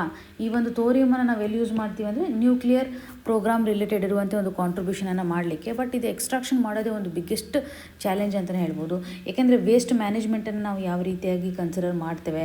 ಕಮ್ಯುನಿಟಿಗೂ ಸಹ ಇನ್ಫಾರ್ಮ್ ಮಾಡೋದು ತುಂಬ ಮುಖ್ಯವಾಗುತ್ತೆ. ಕನ್ಸೆಂಟ್ ಅನ್ನೋದು ಸಹ ಇಲ್ಲಿ ಒಂದು ಕ್ರಿಟಿಕ್ಯಾಲಿಟಿಯನ್ನು ಕ್ರಿಯೇಟ್ ಮಾಡ್ತಾ ಇದೆ. ಎನ್ವಿರಾನ್ಮೆಂಟಲ್ ಗವರ್ನೆನ್ಸನ್ನು ಸಹ ನಾವು ಇಲ್ಲಿ ಕನ್ಸಿಡರ್ ಮಾಡಲೇಬೇಕಾಗುತ್ತೆ. ಅದು ಸಹ ಡಿಮ್ಯಾಂಡಲ್ಲಿರೋದನ್ನು ನೋಡ್ತಾ ಇದ್ದೀವಿ. But when it comes to the national mission ಅಥವಾ ನ್ಯಾಷನಲ್ ಲೆವೆಲಲ್ಲಿ ಒಂದು ಏನು ಆಸ್ಪೆಕ್ಟ್ ಇದೆ, ರೋಲ್ ಏನಿದೆ ಅಂದರೆ ನ್ಯಾಷನಲ್ ಕ್ರಿಟಿಕಲ್ ಮಿನರಲ್ ಮಿಷನ್ಗೆ ಸಂಬಂಧಪಟ್ಟಂತೆ ಒಂದು ಪ್ರೋಗ್ರಾಮನ್ನು ಕಾಣ್ಬೋದು. ಕಂಪ್ಲೀಟಾಗಿ ಒಂದು ಕ್ರಿಟಿಕಲ್ ಮಿನರಲ್ಸ್ ಎಕ್ಸ್ಪ್ಲೋರೇಷನ್ ರಿಲೇಟೆಡ್ ಇರುವಂಥ ಪ್ರಾಜೆಕ್ಟ್ ಅಂತಲೇ ಹೇಳ್ಬೋದು. 2031 ತನೂ ಮಾಡಬೇಕು ಅನ್ನುವಂಥ ಒಂದು ಆಸ್ಪೆಕ್ಟ್ ಇದೆ. ಅಂದರೆ ಒಂದು ಜಿಯೋಲಜಿಕಲ್ ನಾಲೆಜನ್ನು ಅಂಡರ್ಸ್ಟ್ಯಾಂಡ್ ಮಾಡ್ಕೊಳೋದ್ರ ಮುಖಾಂತರ ನಾವು ಹೇಗೆ ಸಪ್ರೇಷನನ್ನು ಮಾಡ್ತೀವಿ, ಮೈನಿಂಗ್ ಮಾಡ್ತೀವಿ, ಮ್ಯಾನುಫ್ಯಾಕ್ಚರಿಂಗನ್ನು ಮಾಡ್ತೀವಿ ಅನ್ನುವಂಥದ್ದಾಗಿರ್ಬೋದು. ಸೊ ಕೇವಲ ಇವಾಗ ಎಕ್ಸ್ಪ್ಲೋರೇಷನ್ ಅಷ್ಟೇ ಅಲ್ಲ, when it comes to the supply security ಅಂತಲ್ವಾ, ಇಲ್ಲಿ ರಿಫೈನಿಂಗ್ ಮಾಡೋದು ತುಂಬ ಇಂಪಾರ್ಟೆಂಟ್ ಆಸ್ಪೆಕ್ಟ್ ಅಂತ. ಮತ್ತು ಕೆಲವೊಂದಿಷ್ಟು ಇನ್ಸ್ಟಿಟ್ಯೂಷನಲ್ ಮತ್ತು ಫೈನಾನ್ಷಿಯಲ್ ಗ್ಯಾಪ್ಸ್ಗಳು ಡೆಫಿನೆಟ್ಲಿ ಇದ್ದೇ ಇರುತ್ತೆ. ಪಬ್ಲಿಕ್ ಫೈನಾನ್ಸಿಂಗ್ ಆಗಿರ್ಬೋದು, ರಿಫೈನಿಂಗ್ ಪ್ರೊಸೆಸ್ ಮಾಡಲಿಕ್ಕೆ ಬೇಕಾಗುವಂಥ ಟೆಕ್ನಾಲಜಿನ ಸೆಟಪ್ ಮಾಡುವಂಥದ್ದಾಗಲಿ, ಮತ್ತು ಮಿನಿಸ್ಟ್ರಲ್ ಕೋಆರ್ಡಿನೇಷನು ಸಹ ತುಂಬ ಇಂಪಾರ್ಟೆಂಟ್ ಆಗುತ್ತೆ. ಬೇರೆ ಬೇರೆ ಮಿನಿಸ್ಟ್ರೀಸ್ಗಳ ಒಂದು ಕೋಆರ್ಡಿನೇಷನ್ ಮ್ಯಾಟ್ರ್ ಅಂತಲೇ ಆಥರ್ ಅವರು ಇಲ್ಲಿ ಎಂಫೋಸಿಸ್ ಮಾಡ್ತಾ ಇದ್ದಾರೆ. ಪ್ರೈವೇಟ್ ಪಾರ್ಟಿಸಿಪೇಷನನ್ನು ಸಹ ನಾವಿಲ್ಲಿ ಎನ್ಶೋರ್ ಮಾಡೋದು ತುಂಬ ಇಂಪಾರ್ಟೆಂಟ್. ಇದರಿಂದ ಒಂದು ಸ್ಟೇಬಲ್ ಆಗಿರುವಂಥ ಎಕ್ಸ್ಟ್ರಾಕ್ಷನನ್ನು ಮಾಡಲಿಕ್ಕೆ ಸಾಧ್ಯತೆ ಇದೆ, ಬೆನಿಫಿಟನ್ನು ಪಡೆದುಕೊಳ್ಳಲಿಕ್ಕೆ ಸಾಧ್ಯತೆ ಇದೆ. ಸೊ ಇಲ್ಲಿ ಒಂದು ನಾವು ಕೆಪಾಸಿಟಿ ಎನ್ಹಾನ್ಸ್ ಮಾಡಬೇಕು. ಫಾರ್ ಎಕ್ಸಾಂಪಲ್ ಇವಾಗ ಮಿನರಲ್ ಎಕ್ಸ್ಟ್ರಾಕ್ಷನ್ ಮಾಡಿದಾದ್ಮೇಲೆ ಸಪರೇಷನ್ ಅಂತ ಇರುತ್ತೆ, ಅಲಾಯಿಂಗ್ ಆಸ್ಪೆಕ್ಟ್ ಅಂತ ಅವಶ್ಯಕತೆ ಇರುತ್ತೆ, ಮ್ಯಾಗ್ನೆಟ್ನ ಒಂದು ಫ್ಯಾಬ್ರಿಕೇಷನ್ಸ್ ಇರುತ್ತೆ. ಈ ಎಲ್ಲ ಹಂತದಲ್ಲೂ ಸರಿಯಾಗಿ ಒಂದು ಸ್ಟ್ರೀಮ್ ಲೈನನ್ನು ಮಾಡಬೇಕು, ಮಿಡ್ ಸ್ಟ್ರೀಮ್ ಕೆಪಾಸಿಟಿಯನ್ನು ಎಕ್ಸ್ಪ್ಯಾನ್ಷನ್ ಮಾಡಬೇಕಾಗಿದೆ ಅನ್ನುವಂಥದ್ದು. ಜೊತೆಗೆ ಎನ್ವಿರಾನ್ಮೆಂಟ್ ಪ್ರೊಟೆಕ್ಷನು ಸಹ ಇಂಪಾರ್ಟೆಂಟ್. ಎನ್ವಿರಾನ್ಮೆಂಟ್ ಕಂಪೈಲೆನ್ಸ್ನ ಆಧಾರದ ಮೇಲೆ ಒಂದು ಕಾಂಪಿಟೇಟಿವ್ ಫ್ಯಾಕ್ಟರ್ಸನ್ನು ಕ್ರಿಯೇಟ್ ಮಾಡಬೇಕು. ಎನ್ವಿರಾನ್ಮೆಂಟಲಿ ಡ್ಯಾಮೇಜ್ ಆಗದೇ ಇರುವಂತೆ ಜಿಯೋಗ್ರಫಿಯ ಆಧಾರದ ಮೇಲೆ ನಾವು ಐಡೆಂಟಿಫಿಕೇಷನನ್ನು ಮಾಡಬೇಕು, ಎಲ್ಲಿ ಅಷ್ಟೊಂದು ಇಂಪ್ಯಾಕ್ಟ್ ಆಗೋದಿಲ್ಲ. ಕ್ಲೈಮೇಟ್ ಕ್ರೆಡಿಬಿಲಿಟಿಯನ್ನು ಸಹ ಇಲ್ಲಿ ನಾವು ಯಾವುದೇ ರೀತಿಯಾಗಿ ಅಂಡರ್ಮೈನ್ ಮಾಡುವಂತಿಲ್ಲ. ಇದರಿಂದ ನಮ್ಮ ಒಂದು ಸಪ್ಲೈ ಚೈನನ್ನು ಎನ್ಹ್ಯಾನ್ಸ್ ಮಾಡಬಹುದು ಮತ್ತು ರಿಸ್ಕನ್ನು ಸಹ ರೆಡ್ಯೂಸ್ ಮಾಡಲಿಕ್ಕೆ ಇನಿಷಿಯೇಟಿವನ್ನು ತೆಗೆದುಕೊಳ್ಬೇಕು. ಸೋಷಿಯಲ್ ಸೇಫ್ ಗಾರ್ಡನ್ನು ಮಾಡಬೇಕು ಅನ್ನುವಂಥ ನಿಟ್ಟಿನಲ್ಲಿ ಆಥರ್ ಎಂಫಸಿಸ್ ಮಾಡ್ತಾ ಇದ್ದಾರೆ. ಇನ್ನು ಮುಂದಿನದಾಗಿ dowry is a cross cultural evil says supreme court. ಈ ಒಂದು ಇಶ್ಯೂ ನಮಗೆ GS ಪೇಪರ್ 1 ಸೊಸೈಟಿ ಆಸ್ಪೆಕ್ಟ್ ಆಗಿರ್ಬೋದು, ಸೋಷಿಯಲ್ ಜಸ್ಟಿಸ್ GS ಪೇಪರ್ 2ನಲ್ಲಿ ಕನೆಕ್ಟ್ ಮಾಡ್ಬೋದು. ಇವಾಗ ಸುಪ್ರೀಂ ಕೋರ್ಟ್ ಒಂದು ಅಬ್ಸರ್ವೇಷನನ್ನು ಮಾಡಿದೆ ಡೌರಿಗೆ ಸಂಬಂಧಪಟ್ಟಂತೆ. ಈ ಒಂದು ಡೌರಿ ಅನ್ನೋದನ್ನು ಕ್ರಾಸ್ ಕಲ್ಚರಲ್ ಇವಿಲ್ ಅಂತಲೇ ಹೇಳ್ತಾ ಇದ್ದಾರೆ. ಕ್ರಾಸ್ ಕಲ್ಚರಲ್ ಇವಿಲ್ ಅಂತ ಬಂದಾಗ ಇವಾಗ ಸಾಕಷ್ಟು ರಿಲಿಜನ್ಸ್ಗಳನ್ನು ನಾವು ನೋಡ್ತೇವೆ ಹಾಗೂ ಕಾಸ್ಟ್ಗಳನ್ನು ನೋಡ್ತೇವೆ. ರೀಜನ್ ವೈಸ್ ನಾವು ಅಬ್ಸರ್ವೇಷನನ್ನು ಮಾಡಿದ್ದೇ ಆದರೆ ಇಲ್ಲಿ ನಾವು ಯಾವುದೇ ರೀತಿಯಾದಂಥ ಫೇತ್ ಸ್ಪೆಸಿಫಿಕ್ ಪ್ರಾಕ್ಟೀಸನ್ನು ಕಾಣ್ತಾ ಇಲ್ಲ. ಪೆಟ್ರಾರ್ಕಿಯಲ್ ಸೋಷಿಯಲ್ ಸ್ಟ್ರಕ್ಚರ್ ನಡಿನಲ್ಲಿ ಕಂಪ್ಲೀಟಾಗಿ ಈ ಒಂದು ಡೌರಿ ಪ್ರಾಕ್ಟೀಸಸ್ ಇರೋದನ್ನು ನಾವು ಕಾಣ್ತಾ ಇದ್ವಿ. ಪೆಟ್ರಾರ್ಕಿಯಲ್ ಸೋಷಿಯಲ್ ಸ್ಟ್ರಕ್ಚರ್ ನಡಿನಲ್ಲಿ ನಾವು ಪರ್ಟಿಕ್ಯುಲರ್ಲಿ ಈ ಒಂದು ಡೌರಿ ರೂಟೆಡ್ ಇರೋದನ್ನು ಕಾಣ್ತಾ ಇದ್ದೀವಿ ಅಂತ ಸುಪ್ರೀಂ ಕೋರ್ಟ್ ಹೇಳ್ತಾ ಇದೆ. ಸೊ ಈ ಒಂದು ಆರ್ಟಿಕಲ್ಗೆ ಸಂಬಂಧಪಟ್ಟಂಥ ಕಂಟೆಕ್ಸ್ಟನ್ನು ನೋಡೋದಾದರೆ, ರೀಸೆಂಟ್ಲಿ ಡೌರಿಯನ್ನು ಕೊಟ್ಟಿಲ್ಲ, ವರದಕ್ಷಿಣೆಯನ್ನು ಕೊಟ್ಟಿಲ್ಲ ಅನ್ನುವಂಥ ಕಾರಣಕ್ಕಾಗಿ 20 ವರ್ಷ ವಯಸ್ಕ ಇರತಕ್ಕಂಥ ಮಹಿಳೆಯ ಡೆತ್ ಆಗಿದೆ. ಕಲರ್ TV, ಮೋಟಾರ್ ಸೈಕಲ್ 15,000 ಕೊಟ್ಟಿಲ್ಲ ಅನ್ನುವಂಥ ಒಂದು ಕಾರಣದಿಂದಾಗಿ. ಸೊ ಈ ಒಂದು ಇಶ್ಯೂಗೆ ಸಂಬಂಧಪಟ್ಟಂತೆ ಕೋರ್ಟ್ ಹೇಳ್ತಾ ಇದೆ, ಆ ಒಂದು ವ್ಯಕ್ತಿಯ ವರ್ತ್ ಇಷ್ಟೇ ಇತ್ತಾ, ಅಥವಾ ಒಂದು ಮಹಿಳೆಯನ್ನು ಕಮೋಡಿಟಿಯಾಗಿ ನಾವು ಕನ್ಸಿಡರ್ ಮಾಡ್ತಾ ಇದ್ದೀವ, ಕಮೋಡಿಫಿಕೇಷನ್ ಆಗ್ತಾ ಇದೆ ಮದುವೆ ಅನ್ನುವಂಥ ಇನ್ಸ್ಟಿಟ್ಯೂಷನ್ ಅಡಿಯಲ್ಲಿ. ಸೊ ಮ್ಯಾರೇಜ್ ಅಂತ ಬಂದಾಗ ಕಮೋಡಿಫಿಕೇಷನ್ ಆಗ್ತಾ ಇದೆ ಮಹಿಳೆಯರಿಗೆ ಸಂಬಂಧಪಟ್ಟಂತೆ ಅಂತ ಕೋರ್ಟು ಸಹ ಹೈಲೈಟ್ ಮಾಡ್ತಾ ಇದೆ. ಸೊ ಈ ಒಂದು ಇಶ್ಯೂಗೆ ಸಂಬಂಧಿಸಿದಂತೆ ಕೋರ್ಟ್ನ ಫರ್ದರ್ ಕ್ಲಾರಿಫಿಕೇಷನ್ ಅಂದರೆ, ಡೌರಿ ಆಸ್ಪೆಕ್ಟ್ ಅನ್ನುವಂಥದ್ದು ಪ್ರಸ್ತುತವಾಗಿ ಒಂದು ಹೈಪರ್ ಗ್ಯಾಮಿ ಆಗಿದೆ ಅಂತ. ಹೈಪರ್ ಗ್ಯಾಮಿ ಅಂತಂದರೆ ಜನರಲಿ ಏನಾಗುತ್ತೆ, ಮಹಿಳೆಯನ್ನು ಮದುವೆ ಮಾಡಿಕೊಡುವಂಥ ಸಂದರ್ಭದಲ್ಲಿ ಹೈಯರ್ ಸ್ಟೇಟಸ್ ಇರ್ತಕ್ಕಂಥ ಫ್ಯಾಮಿಲಿಗೆ ಕೊಡ್ತಾ ಇದ್ದೀವಲ್ಲ, ಆ ಒಂದು ಆಸ್ಪೆಕ್ಟನ್ನು ನಾವು ನೋಡ್ಬೋದು. ಜನರಲಿ ಒಂದು ಕಾಸ್ಟ್ ಹೈರಾರ್ಕಿಯನ್ನು ನಾವು ನೋಡುವಂಥದ್ದಾಗಲಿ, ಕಿನ್ಶಿಪ್ ಸಿಸ್ಟಮನ್ನು ಇಲ್ಲಿ ಐಡೆಂಟಿಫೈ ಮಾಡುವಂಥದ್ದಾಗಲಿ, ಪೆಟ್ರಾರ್ಕಿಯಲ್ ಲೀನೇಜನ್ನು ನಾವು ಐಡೆಂಟಿಫೈ ಮಾಡ್ತೀವಿ. ಬಿಕಾಸ್ ಇವಾಗ ಪ್ರಸ್ತುತವಾಗಿ ಅನುವಂಶೀಯತೆ ಅಂತ ಇರೋದೇನಿದೆಯಲ್ಲ, ಪೆಟ್ರಾರ್ಕಿಯಲ್ ಸಿಸ್ಟಮಲ್ಲಿ ನಡೀತಾ ಇರೋದ್ರಿಂದ ಇವೆಲ್ಲವನ್ನು ನಾವು ಲಿಂಕ್ ಮಾಡ್ಬೋದು. ಇಲ್ಲಿ ಸೋಷಲಿ ಸ್ಯಾಂಕ್ಷನ್ಡ್ ನೆಗೋಸಿಯೇಷನ್ ಟೂಲ್ ಅಂತಲೇ ಹೇಳ್ಬೋದು. ಇವತ್ತು ಡೌರಿ ಅಂತ ಬಂದಾಗ ನಾವು ಕಾನೂನಾತ್ಮಕವಾಗಿ ಇದನ್ನು ಪ್ರೊಹಿಬಿಟ್ ಮಾಡ್ತಾ ಇದ್ದೀವಿ, ಬಟ್ ಸೋಷಲಿ ಸ್ಯಾಂಕ್ಷನ್ಡ್ ಆಗಿರ್ತಕ್ಕಂಥ ಒಂದು ನೆಗೋಸಿಯೇಷನ್ ಅಂತ ಹೇಳ್ತಾ ಇದ್ದೀವಿ. ಲೀಗಲ್ ಪ್ರೊಟೆಕ್ಷನ್ ಇವಾಗ ಫೇಲ್ಯೂರ್ ಆಗ್ತಾ ಇದೆ. ಡೌರಿ ಪ್ರೊಹಿಬಿಷನ್ ಆ್ಯಕ್ಟ್ ಅಂತ ನೋಡಿದಾಗ 1961 ಈ ಒಂದು ಲಾ ಇದೆ, ಬಟ್ ಇವಾಗೂ ಸಹಿತ ಈ ಒಂದು ಡೌರಿ ಪ್ರಾಕ್ಟೀಸಸ್ಗಳು ನಡೀತಾ ಇರೋದನ್ನು ನೋಡ್ತಾ ಇದ್ವಿ. ಇದಕ್ಕೆ ಸಂಬಂಧಪಟ್ಟಂಥ ಸಾವು ನೋವುಗಳು ಆಗ್ತಾ ಇರೋದನ್ನು ನೋಡ್ತಾ ಇದ್ದೀವಿ. ಇಲ್ಲಿ ಒಂದು ಲಾ ಆಗಿರ್ಬೋದು ಅಥವಾ ಒಂದು ಸೋಷಿಯಲ್ ನಾರ್ಮ್ ನಡಿನಲ್ಲಿ ಗ್ಯಾಪ್ ಇರೋದನ್ನು ನೋಡ್ತಾ ಇದ್ದೀವಿ. ಸೋಷಿಯಲ್ ನಾರ್ಮ್ ಅಂತ ಬಂದಾಗ ಸ್ಯಾಂಕ್ಷನ್ಡ್ ಇದೆ, ಲಾ ಅಂತ ಬಂದಾಗ ಪ್ರೊಹಿಬಿಷನ್ ಇದೆ, ಬಟ್ ಇಲ್ಲಿ ಯಾವುದೇ ರೀತಿಯಾಗಿ ಬ್ಯಾಲೆನ್ಸ್ಡ್ ಅಪ್ರೋಚನ್ನು ನಾವು ನೋಡ್ತಾ ಇಲ್ಲ. ಸಂವಿಧಾನಾತ್ಮಕವಾಗಿಯೂ ಸಹ ವೈಲೇಷನ್ ಆಗ್ತಾ ಇದೆ. ಡೌರಿ ಆಸ್ಪೆಕ್ಟ್ ಅಂತ ಬಂದಾಗ ಡೌರಿ ಸಿಸ್ಟಮ್ ಏನಿದೆಯಲ್ಲ, ಇದು ಜಸ್ಟಿಸನ್ನು ವೈಲೇಟ್ ಮಾಡುತ್ತೆ, ಲಿಬರ್ಟಿ, ಫ್ರೆಟರ್ನಿಟಿ, ಸೊ ಈ ಎಲ್ಲ ಆಸ್ಪೆಕ್ಟನ್ನು ಸಹ ವೈಲೇಷನ್ ಮಾಡುವಂಥದ್ದಾಗಿ ನೋಡ್ಬೋದು. ಡೈರೆಕ್ಟ್ಲಿ ಇದು ಆರ್ಟಿಕಲ್ 14 ಅಂಡರ್ಮೈನ್ ಮಾಡೋದಾಗಿ ನಾವು ನೋಡ್ತಾ ಇದ್ದೀವಿ. ಸೊ ಈಕ್ವಾಲಿಟಿ ಬಿಫೋರ್ ಲಾ ಅಂತ ಇದೆ. ಸೊ ಲಾ ಮುಂದೆ ಈಕ್ವಲ್ ಇದ್ದಾರೆ ಅಂತಂದ ಮೇಲೆ ಈ ಒಂದು ಡೌರಿ ಪ್ರೊಹಿಬಿಷನ್ ಆ್ಯಕ್ಟ್ ನಡಿಲ್ಲ, ಅವ್ರಿಗೆ ಯಾಕೆ ಪನಿಷ್ಮೆಂಟ್ ಆಗ್ತಾ ಇಲ್ಲ, ಹೌದಲ್ವಾ? ಮಹಿಳೆಯರನ್ನು ಇವಾಗ ನಾವು ಟ್ರೀಟ್ ಮಾಡುವಂಥ ಸಂದರ್ಭದಲ್ಲಿ ಫೈನಾನ್ಷಿಯಲ್ ಸೋರ್ಸ್ ಆಗಿ ನಾವು ಎಕ್ಸ್ಟ್ರಾಕ್ಷನ್ ಮಾಡ್ತಾ ಇದ್ದೀವಿ, ಎಕನಾಮಿಕ್ ಎಕ್ಸ್ಚೇಂಜ್ ಆಗಿ ಒಂದು ಆಬ್ಜೆಕ್ಟಿವನ್ನು ನಾವಿಲ್ಲಿ ಕನ್ಸಿಡರ್ ಮಾಡ್ಬೋದು. ಸೊ ಇಲ್ಲಿ ಪ್ರಸ್ತುತವಾಗಿ ಮ್ಯಾರೇಜ್ ಇನ್ಸ್ಟಿಟ್ಯೂಷನ್ ಅನ್ನುವಂಥದ್ದು ಒಂದು ಟ್ರೇಡ್ ಆಸ್ಪೆಕ್ಟ್ ಆಗಿದೆ ಅಂತಲೇ ಹೇಳ್ಬೋದಲ್ವಾ. ಎಕನಾಮಿಕ್ ಎಕ್ಸ್ಚೇಂಜ್ ಅಂತ ಆಬ್ಜೆಕ್ಟಿಫಿಕೇಶನ್ ಆಗ್ತಾ ಇದೆ. ಸೊ ಹಿಂದೂ ಸೊಸೈಟಿ ನಡೆಯಲ್ಲಿ ಈ ಒಂದು ಡೌರಿ ಆಸ್ಪೆಕ್ಟ್ ಅಂತ ಬಂದಾಗ ಬಿಗ್ಗೆಸ್ಟ್ ಸೋಷಿಯಲ್ ನಾರ್ಮ್ ಆಗಿ ಕನ್ಸಿಡರ್ ಆಗಿದೆ. ಈ ಮೊದಲು ಮುಸ್ಲಿಂ ಫ್ಯಾಮಿಲೀಸಲ್ಲಿ ಡೌರಿ ಸಿಸ್ಟಮ್ ಇರಲಿಲ್ಲ. ಅರ್ಬನ್ ಮುಸ್ಲಿಂ ಫ್ಯಾಮಿಲೀಸಲ್ಲಿ ಡೌರಿ ಪ್ರಾಕ್ಟೀಸಸ್ಗಳು ಇವಾಗ ಜಾಸ್ತಿ ಬರ್ತಾ ಇರೋದನ್ನು ನೋಡ್ತಾ ಇದ್ದೀವಿ. ಡೌರಿ ಅನ್ನೋದು ಇವಾಗ ಸ್ಟೇಟಸ್ ಆಫ್ ಸಿಂಬಾಲ್ ಆಗಿ ಕನ್ವರ್ಟ್ ಆಗಿದೆ. ಮ್ಯಾರೇಜಲ್ಲಿ ಒಂದು ಬಾರ್ಗೇನಿಂಗ್ ಟೂಲ್ ಆಗಿ ಕನ್ಸಿಡರ್ ಆಗಿರುವಂಥದ್ದನ್ನು ನಾವು ನೋಡ್ತಾ ಇದ್ದೀವಿ. ಇವಾಗ ಪೆಟ್ರಿಯಾರ್ಕಿಯಿಂದ ಉತ್ಪತ್ತಿ ಆಗಿರ್ತಕ್ಕಂಥ ಈ ಒಂದು ಡೌರಿ ಪ್ರಾಕ್ಟೀಸ್ ಏನಿದೆಯಲ್ಲ, ಬೇರೆ ರಿಲಿಜನ್ಗೂ ಬೇರೆ ಕಲ್ಚರಲ್ ಪ್ರಾಕ್ಟೀಸಸ್ಗೂ ಸಹ ಹೋಗ್ತಾ ಇದೆ. ಹಾಗಾಗಿ ಈ ವರದಕ್ಷಿಣೆ ಪದ್ಧತಿ ಅನ್ನೋದು ಇವಿಲ್ ಆಗಿ ಕನ್ವರ್ಟ್ ಆಗಿದೆ ಅಂತ ಫೋಕಸನ್ನು ಮಾಡ್ತಾ ಇದ್ದಾರೆ. ಇಲ್ಲಿ ಸೋಷಿಯಲ್ ಇಂಪ್ಲಿಕೇಶನ್ಸ್ಗಳು, ಎಥಿಕಲ್ ಇಂಪ್ಲಿಕೇಶನ್ಸ್ಗಳು ಡೆಫಿನೆಟ್ಲಿ ಇದ್ದೇ ಇದೆ. ಬಿಕಾಸ್ ಮ್ಯಾರೇಜ್ ಅಂತ ಬಂದಾಗ ಒಂದು ಪಾರ್ಟ್ನರ್ಶಿಪ್ ಅಂತ ಏನಿರುತ್ತೆ ಅದು ಕಂಪ್ಲೀಟ್ ಆಗಿ ಈಕ್ವಲ್ ಇರಬೇಕು ಅನ್ನುವಂಥದ್ದು. ಸೊ ಇಲ್ಲಿ ಒಂದು ಅರೇಂಜ್ಮೆಂಟ್ ಲೆವೆಲಲ್ಲಿ ನಾವು ಬದಲಾವಣೆಯನ್ನು ಮಾಡಬೇಕು. ಜೆಂಡರ್ ಹೈರಾರ್ಕಿ ಆಸ್ಪೆಕ್ಟ್ ಆಗಿರ್ಬೋದು, ಫೀಮೇಲ್ ಸಬಾರ್ಡಿನೇಷನ್, ಇವೆಲ್ಲವೂ ಸಹ ಡೆಫಿನೆಟ್ಲಿ ಕ್ವಶನ್ ಮಾರ್ಕನ್ನು ಕ್ರಿಯೇಟ್ ಮಾಡ್ತಾ ಇದೆ. ಎಲ್ಲ ಪ್ರಾಬ್ಲಮ್ಸ್ಗಳು ಕೇವಲ ಒಂದು ಲಾ ಅನ್ನು ತರೋದ್ರ ಮುಖಾಂತರ ಬರೋದಿಲ್ಲ. ಇವಾಗ ಎಜುಕೇಷನ್ ಲೆವೆಲಲ್ಲೇ ಸಹ ನಾವು ಚೇಂಜಸನ್ನು ಮಾಡಬೇಕು. ಕರಿಕ್ಯುಲಮ್ ಚೇಂಜಸನ್ನು ಮಾಡೋದ್ರ ಮುಖಾಂತರ ಒಂದು ಅವೇರ್ನೆಸ್ಸನ್ನು ತರುವಂಥದ್ದಾಗಲಿ, ಹಾಗೂ ಈಕ್ವಾಲಿಟಿಗೆ ಸಂಬಂಧಿಸಿದಂಥ ಫೋಕಸನ್ನು ಮಾಡುವಂಥದ್ದಾಗಲಿ. ಲಾ ಲೆವೆಲಲ್ಲಿ ನಾವು ಬದಲಾವಣೆ ಏನಾದರೂ ಮಾಡಿದರೆ ಅಷ್ಟೊಂದು ಇಂಪ್ಯಾಕ್ಟನ್ನು ತೋರಿಸೋದಿಲ್ಲ. ಬಿಕಾಸ್ ನಮ್ಮ ಒಂದು ಸೊಸೈಟಿನಲ್ಲಿ ಸಾಕಷ್ಟು ಸ್ಟ್ರಾಂಗ್ ಆಗಿ ರೂಟೆಡ್ ಆಗಿರ್ತಕ್ಕಂಥ ಪ್ರಾಕ್ಟೀಸಸ್ಗಳು ಇವಾಗ ಸೋಷಿಯಲ್ ಗ್ರ್ಯಾಂಟ್ ಆಗಿದೆ. ಇವಾಗ ಸೋಷಿಯಲ್ ಆ್ಯಟಿಟ್ಯೂಡ್ ನಡಿನಲ್ಲಿ ನಾವು ಟ್ರಾನ್ಸ್ಫಾರ್ಮೇಷನನ್ನು ಮಾಡಬೇಕು ಅಂತಂದರೆ ಲಾಂಗ್ ಟರ್ಮ್ ಅಪ್ರೋಚನ್ನೇ ನಾವಿಲ್ಲಿ ನೋಡಬೇಕಾಗುತ್ತೆ. ಸೊ ಇವಾಗ ಪಿರಿಯಾಡಿಕ್ ಲೆವೆಲಲ್ಲಿ ಒಂದು ಟ್ರೈನಿಂಗ್, ಮ್ಯಾಂಡೇಟರಿ ಕೆಪಾಸಿಟಿ ಬಿಲ್ಡಿಂಗನ್ನು ಈ ಒಂದು ಇಶ್ಯೂಗೆ ಸಂಬಂಧಪಟ್ಟಂತೆ ಡೌರಿ ಕೇಸಸನ್ನು ಸ್ಟ್ರಾಂಗ್ ಆಗಿ ರಿಸಾಲ್ವ್ ಮಾಡಲಿಕ್ಕೂ ಸಹ ಹೈಕೋರ್ಟ್ಗೆ ಒಂದು ಜುಡಿಷಿಯಲ್ ಫಾಲೋಅಪನ್ನು ಸಹ ಇಲ್ಲಿ ಮಾಡಿದೆ. ಸ್ಪೀಡಿ ಡಿಸ್ಪೋಸಲ್ಗೆ ಸಂಬಂಧಪಟ್ಟಂತೆಯೂ ಸಹ ಹೇಳ್ತಾ ಇದ್ದಾರೆ. ಸೊ ಪ್ರಸ್ತುತವಾಗಿ ಒಂದು ಬ್ರಾಡರ್ ಸಿಗ್ನಿಫಿಕೆನ್ಸನ್ನು ನೋಡೋದಾದರೆ ಡೌರಿ ರಿಕಗ್ನೈಸೇಷನಲ್ಲಿ ಏನಿದೆ ಅಲ್ಲ, ಇದು ಒಂದು ಸ್ಟ್ರಕ್ಚರಲ್ ಜೆಂಡರ್ ಇನ್ಜಸ್ಟಿಸ್ ಅಂತ ಕೋರ್ಟ್ ಹೈಲೈಟ್ ಮಾಡ್ತಾ ಇದೆ. ಸೊ ಇದೊಂದು ಐಸೋಲೇಟೆಡ್ ಕ್ರೈಮ್ ಅಂತ ನಾವು ಹೇಳಲಿಕ್ಕಾಗೋದಿಲ್ಲ. ನಮ್ಮ ಒಂದು ಸೊಸೈಟಿಯಲ್ಲಿ ಕ್ರೈಮ್ ಇರೋದ್ರಿಂದ ಒಂದು ಸ್ಟ್ರಕ್ಚರಲ್ ಜೆಂಡರ್ ಇನ್ಜಸ್ಟಿಸನ್ನೇ ನಾವು ನೋಡ್ತಾ ಇದ್ದೀವಿ. ಸೊ ಇಲ್ಲಿ ನಾವು ಕೇವಲ ಒಂದು ಪನಿಷ್ಮೆಂಟ್ ಕೊಡೋದ್ರಿಂದ ಮಾತ್ರ ಇಶ್ಯೂವನ್ನು ಫಿಕ್ಸ್ ಮಾಡಲಿಕ್ಕೆ ಆಗೋದಿಲ್ಲ. ಪ್ರಿವೆನ್ಷನ್ ಮಾಡೋದು ತುಂಬ ಇಂಪಾರ್ಟೆಂಟು, ಲಾಂಗ್ ಟರ್ಮ್ ಅಪ್ರೋಚ್ ತುಂಬ ಇಂಪಾರ್ಟೆಂಟು ಅನ್ನುವಂಥದ್ದಾಗಿ ಸುಪ್ರೀಂ ಕೋರ್ಟ್ ಹೈಲೈಟನ್ನು ಮಾಡ್ತಾ ಇದೆ ಈ ಒಂದು ಇಶ್ಯೂಗೆ ಸಂಬಂಧಪಟ್ಟಂತೆ. ಮುಂದಿನ ಆರ್ಟಿಕಲ್ಗೆ ಶಿಫ್ಟ್ ಆಗೋದಾದರೆ new labour codes the threats to informal workers. ಈ ಒಂದು ಇಶ್ಯೂ ನಮಗೆ GS ಪೇಪರ್ 2 ನಡಿಯಲ್ಲಿ ಗವರ್ಮೆಂಟ್ ಪಾಲಿಸೀಸ್ ಆ್ಯಂಡ್ ಇಂಟರ್ವೆನ್ಷನ್ಸ್, ಹಾಗೂ GS ಪೇಪರ್ 3 ನಡಿನಲ್ಲಿ ಗ್ರೋತ್ ಆ್ಯಂಡ್ ಡೆವಲಪ್ಮೆಂಟ್ ಆಸ್ಪೆಕ್ಟ್ ಆಗಿರ್ಬೋದು, ಎಂಪ್ಲಾಯ್ಮೆಂಟ್ ಸೆಕ್ಟರ್ ವೈಸ್ ಗ್ರೋತ್ಗೆ ಸಂಬಂಧಪಟ್ಟಂತೆ ಇದು ಸಹಕಾರಿ ಆಗುತ್ತೆ. ಸೊ ಇಲ್ಲಿ ಒಂದು ಲೇಬರ್ ಕೋಡಲ್ಲಿ ತಂದಿರುವಂಥ ಬದಲಾವಣೆ ಇನ್ಫಾರ್ಮಲ್ ಅಥವಾ ಅನ್ಆರ್ಗನೈಸ್ಡ್ ಸೆಕ್ಟರ್ಗೆ ಸಂಬಂಧಿಸಿದಂತೆ ಎಕ್ಸ್ಕ್ಲೂಷನನ್ನು ಮಾಡ್ತಾ ಇದೆ, ಸೋಷಿಯಲ್ ಸೆಕ್ಯೂರಿಟಿಯನ್ನು ಮಿಸ್ಔಟ್ ಮಾಡ್ತಾ ಇದೆ ಅಂತ ಆಥರ್ ಅವರು ಫೈಂಡ್ ಔಟ್ ಮಾಡ್ತಾ ಇದ್ದಾರೆ. 4 ಲೇಬರ್ ಕೋಡನ್ನು ಪಾಸ್ ಮಾಡಿರೋದಾಗಿ 2019 ಹಾಗೂ 20 ಈ ಒಂದು ಆಸ್ಪೆಕ್ಟಲ್ಲಿ ಇಂಡಸ್ಟ್ರಿಯಲ್ ರಿಲೇಷನ್ಗೆ ಸಂಬಂಧಪಟ್ಟಂತೆ ನಾವು ಗಮನ ಹರಿಸ್ಬೋದು. ವೇಜಸ್ ಆಸ್ಪೆಕ್ಟ್ನ ಆಧಾರದ ಮೇಲೆ ಒಂದು ಲಾ ಇದೆ. ಸೋಷಿಯಲ್ ಸೆಕ್ಯೂರಿಟಿ ಆಗಿರ್ಬೋದು, occupational safety, health and working ಕಂಡೀಷನ್ಗೆ ಸಂಬಂಧಪಟ್ಟಂತೆ ಲೇಬರ್ ಕೋಡ್ ನಡಿಲಿರುವಂಥ ಒಂದು ಪ್ರೊವಿಷನ್ಸನ್ನು ನಾವು ಕಾಣ್ತಾ ಇದ್ದೀವಿ. ಇದು ಇಂಡಸ್ಟ್ರಿಯಲ್ ರಿಲೇಷನ್ಸ್ ಅಂತಲೇ ನಾವು ನೋಡ್ಬೋದು. ಸೊ ಇಲ್ಲಿ ಪರ್ಟಿಕ್ಯುಲರ್ಲಿ ಯಾರಿಗೆ ಇದೆಷ್ಟು ಇಂಪ್ಯಾಕ್ಟನ್ನು ಕ್ರಿಯೇಟ್ ಮಾಡ್ತಾ ಇದೆ?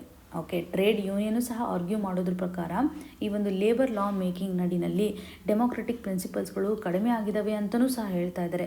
ಲೇಬರ್ ಲಾ ಅಲ್ಲಿ ಏನು ಬದಲಾವಣೆ ಮಾಡಿದ್ದಾರೆ ಇವೆಲ್ಲ ನೋಡಿದ್ವಲ್ಲ.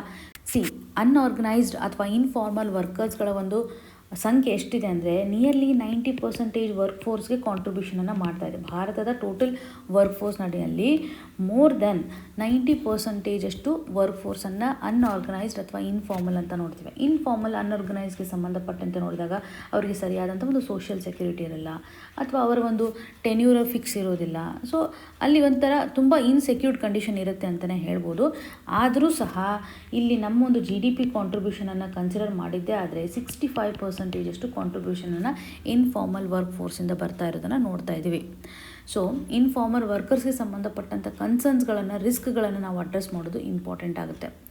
ಇಲ್ಲಿ ಸರ್ಕಾರ ಕೋರ್ಟ್ಸ್ಗಳನ್ನು ತಂದಿದೆ, ಎಲ್ಲ ಲಾಸ್ಗಳನ್ನು ಕನ್ಸೋಲ್ಟೇಷನ್ ಮಾಡಿದೆ. ಇದು ಯೂನಿವರ್ಸಲೈಸ್ ಮಾಡ್ತಾ ಇದೆನಾ, ಸೋಷಿಯಲ್ ಸೆಕ್ಯೂರಿಟಿಯನ್ನು ಎನ್ಶೋರ್ ಮಾಡ್ತಾ ಇದೆನಾ ಅಂತ. ಇನ್ಫಾರ್ಮಲ್ ವರ್ಕರ್ಗೆ ಸಂಬಂಧಪಟ್ಟಂತೆ ಸೋಷಿಯಲ್ ಸೆಕ್ಯೂರಿಟಿಗೆ ಸಂಬಂಧಿಸಿದಂತೆ ಏನು ಸ್ಪೆಸಿಫಿಕೇಷನ್ಸನ್ನು ಮಾಡ್ತಾ ಇದೆ, ಸ್ಪೆಸಿಫಿಕ್ ಪ್ರೊಟೆಕ್ಷನ್ಸನ್ನು ಮಾಡ್ತಾ ಇದೆ ಅನ್ನುವಂಥದ್ದಾಗಿ. ಇಲ್ಲಿ ಕೆಲವೊಂದಿಷ್ಟು ಲಾಸ್ಗಳನ್ನು ಸಹ ಡೈಲ್ಯೂಟ್ ಮಾಡಿರೋದಾಗಿ ನಾವು ಗಮನ ಹರಿಸ್ಬೋದು. ಫಾರ್ ಎಕ್ಸಾಂಪಲ್, ಒಂದು ಲಾ ಏನು ಡೈಲ್ಯೂಷನ್ ಆಗಿದೆ ಅಂತಂದರೆ, ಮೊದಲು ಸೆಕ್ಟರ್ ಸ್ಪೆಸಿಫಿಕ್ ಸೇಫ್ ಗಾರ್ಡ್ ಮಾಡ್ತಾ ಇರೋದನ್ನು ನೋಡ್ತಾ ಇದ್ವಿ. ಮೊದಲ ಒಂದು ಲಾಸ್ ನಡಿನಲ್ಲಿ ಸೆಕ್ಟರ್ ವೈಸ್ ಸ್ಪೆಸಿಫಿಕೇಷನ್ ಇರುವಂಥದ್ದು. ಎಕ್ಸಾಂಪಲ್ ನೋಡೋದಾದರೆ ಕನ್ಸ್ಟ್ರಕ್ಷನ್ ಸೆಕ್ಟರ್ಸ್ ಅಂತಲೇ ಇತ್ತು. ಸೊ ಈ ಒಂದು ಲಾಜಿಕ್ ಏನೆಲ್ಲ ಹೊಸ ಲಾ ನಡಿಯಲ್ಲಿ ರಿಮೂವ್ ಆಗಿರೋದನ್ನು ನೋಡ್ತಾ ಇದ್ವಿ. ನಿಯರ್ಲಿ 108 ಸೇಫ್ಟಿ ರೂಲ್ಸನ್ನು ರಿಮೂವ್ ಮಾಡಿರೋದಾಗಿ ನೋಡ್ತಾ ಇದ್ದೀವಿ. Occupational safety, health and working condition ನಡಿಯಲ್ಲಿ ರಿಮೂವ್ ಮಾಡಿರೋದಾಗಿ ನೋಡ್ತಾ ಇದ್ದೀವಿ. ಸೊ ಇದರಿಂದ ಒಂದು ವೇಳೆ ಕೆಲವೊಂದಿಷ್ಟು ಡೇಂಜರ್ ಕಂಡೀಷನ್ಸ್ಗಳು ಕ್ರಿಯೇಟ್ ಆಗುತ್ತೆ. ಹೈ ಆಕ್ಸಿಡೆಂಟ್ ಆಗ್ತಾ ಇರುತ್ತೆ, ಫೆಟಾಲಿಟಿ ಆಗ್ತಾ ಇರುತ್ತೆ. ಫೆಟಾಲಿಟಿ ರೇಟು ಸಹ ಕನ್ಸ್ಟ್ರಕ್ಷನ್ ಆ್ಯಕ್ಟಿವಿಟೀಸ್ನಲ್ಲಿ ಹೆಚ್ಚಾಗಿರೋದನ್ನು ನೋಡ್ತಾ ಇದ್ದೀವಿ. ಸೊ ಇಲ್ಲಿ ರೂಲ್ಸ್ಗಳನ್ನು ರಿಮೂವ್ ಮಾಡಿದ್ವಿ. ಸೋಷಿಯಲ್ ಸೆಕ್ಯೂರಿಟಿಗೆ ಸಂಬಂಧಪಟ್ಟಂತೆ ಒಂದು ಡೈಲ್ಯೂಷನ್ ಆಗಿದೆ, ಪ್ರೊಟೆಕ್ಷನ್ ರಿಲೇಟೆಡ್ ಇರುವಂಥ ಡೈಲ್ಯೂಷನ್ ಆಗಿದೆ ಅಂತ ಆಥರ್ ಅವರು ಎಂಫಸಿಸ್ ಮಾಡ್ತಾ ಇದ್ದಾರೆ.